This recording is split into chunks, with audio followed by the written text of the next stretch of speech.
start to feel bad about themselves. And I love There's these. messages here. All right, we'll talk about what these mean. Okay. I'm so excited. This is so much fun. Okay, everybody on YouTube that is watching this woman is important. Faces are important. Oh my gosh, okay. So, one of the things you have around your eyes are what the Chinese call joy lines, what sometimes in the West we call crow's feet, which sounds very negative, but joy lines is a sign of an open heart. You get joy lines by smiling at other people, by giving and receiving love with other people. So these are wrinkles we want to get. It's not a good sign if we don't get joy lines. And so if, again, another surgical, well, it's not even a surgical procedure, but it's the injectables, right? Right. Where they take this away. Yeah, and that's what does that affects do? your heart. It affects your relationships. It affects how open you can be with other people. Suddenly, that beautiful channel that you've carved from your heart to all the other people in your life has been closed, and you need to reestablish it. It's not always easy. That is so interesting. Okay, because I did everything at once, right? So let me just tell you my story. Okay. I got this, and then I got all of these done here. Now, I still had some. Right. I mean, I guess I can't help it, but this became quite hollow. Now, I haven't done it since, right? Interesting. So it was quite hollow here, and frankly, when I had that, I had the worst number of relationships that were with unavailable men. This is before I met my husband and I stopped doing it. Right. Isn't that interesting? Thank you. Of course. And so here's the thing, the under eye area in Chinese face reading, if there's something happening here, like if it gets sunken or suddenly becomes darkened or puffy, that's called unshed tears. Oh. And it's where we hold the feelings that we haven't yet been able to process yet, the tears that we haven't yet cried. This area also marks your life experience in your 30s. And the Chinese believe that every decade is either a yin decade or a yang decade.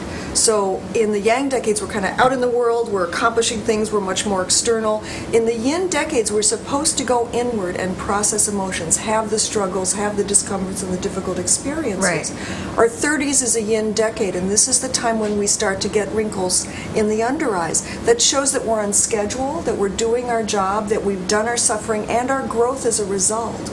So it's a good sign when people develop wrinkles under their eyes because it means they were on task. And I actually like them. I think they look nice. Yeah, I think my mom had those. And I think they're attractive on a woman, and I can't get rid of mine. And I'm getting more and more of them. And which is, yes. So, the Chinese say, you should.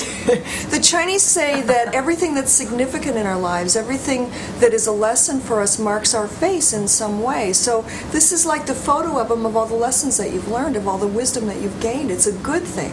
It's so odd in our culture that we think that wrinkles are something bad, that we kind of think of aging as something bad. What if you approached your 10 or 12-year-old child and wanted to give them creams and lotions and chemicals what about wrinkles to stop on your them? arms?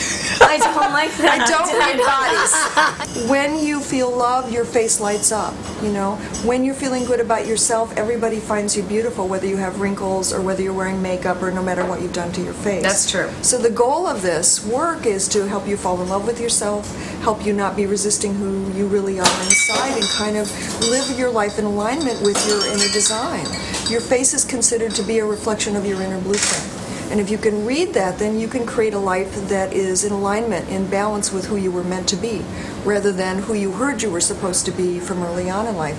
All the expectations, all the messages that we get when we first arrive as children about don't feel that way, you should do this, be like your sister. And, we just got here, we're just still trying to learn the rules. And so if they tell us we have to hop on one foot, we'll hop on one foot. If we're not supposed to feel sad in this situation, then we try not to. And we start suppressing emotions. We start moving away and losing touch with who we came in to be. And about Dimples? Oh, Dimples, another sign of charm. So she's got fabulous dimples. So this is your ability to charm other people. It's also, there's several factors on your face that the Chinese call fire. And this is someone who's meant to be in the spotlight, who when they walk in the room, people feel better, who is meant to be seen and inspire other people, uplift other people. That's just your natural ability. There's nothing that you have to do. You just have to show up. So I imagine, with that widow's peak and those dimples, you can charm the pants off of anybody. But, so chin, okay? Chin represents willpower, tenacity, the ability to endure difficult times, and also stubbornness. So, also, so you have a good chin. And in old Chinese, I would not have had a husband because I had a too strong chin and big cheekbones. It's not too strong, but it's good. And you need this. You need this. It's also the sign of a highly intuitive person. Okay, so it's another aspect on the face that just represents your natural talents. Okay. And fabulous philtrum. Oh my God, this groove above the upper lip, nice and wide in your face.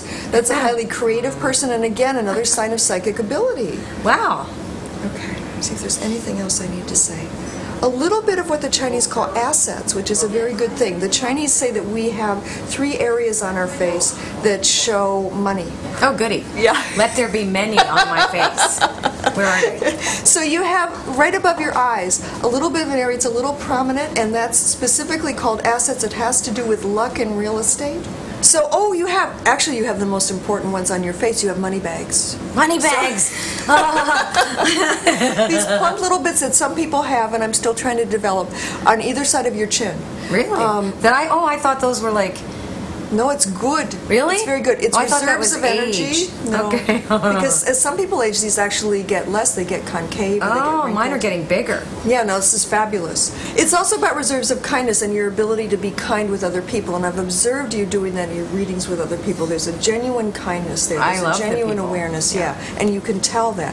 That's represented here on your face. So people naturally feel safe with you. They trust you more than they would if you didn't have these. Okay. Our faces give messages to people about who we are, and even though we don't know, most of us, Chinese face reading, we still unconsciously react to those messages. And so one of the things that you can learn by knowing what your face says is your strengths and how other people will respond to you and how to build on that.